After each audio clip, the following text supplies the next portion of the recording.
করতেন না, আপনারা বলছেন কেন ম্যাম যে আমরা ছাত্রদল সবথেকে বেশি? পদত্যাগ করেছেন ঢাকা বিশ্ববিদ্যালয়ের সহকারী অধ্যাপক শেহেরিন আমিন ভুইয়া মোনামি। সোমবার নিজের ভেরিফাইড ফেসবুক অ্যাকাউন্টে দেয়া এক পোস্টে পদত্যাগের ঘোষণা দেন তিনি। পোস্টে মোনামি লেখেন, তিনি ঢাকা বিশ্ববিদ্যালয়ের সহকারী প্রক্টর পদ থেকে আনুষ্ঠানিকভাবে পদত্যাগ করেছেন।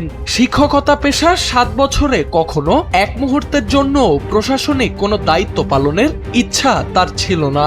বিইউপি জগন্নাথ ও ঢাকা বিশ্ববিদ্যালয়ে থাকাকালীন কখনো ভাবেননি এমন দায়িত্ব নেবেন।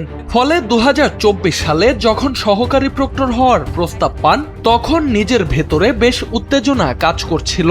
তার ভাষায়, নতুন বাংলাদেশকে ঘিরে তখন সবার চোখে ছিল অনেক আশা আর স্বপ্ন।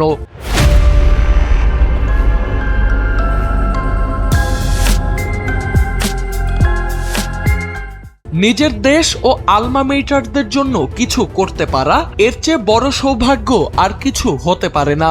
পাশাপাশি প্রক্টর তার নিজ বিভাগের সিনিয়র হওয়ায় দায়িত্ব না নেয়ার কোনো সুযোগ ছিল না।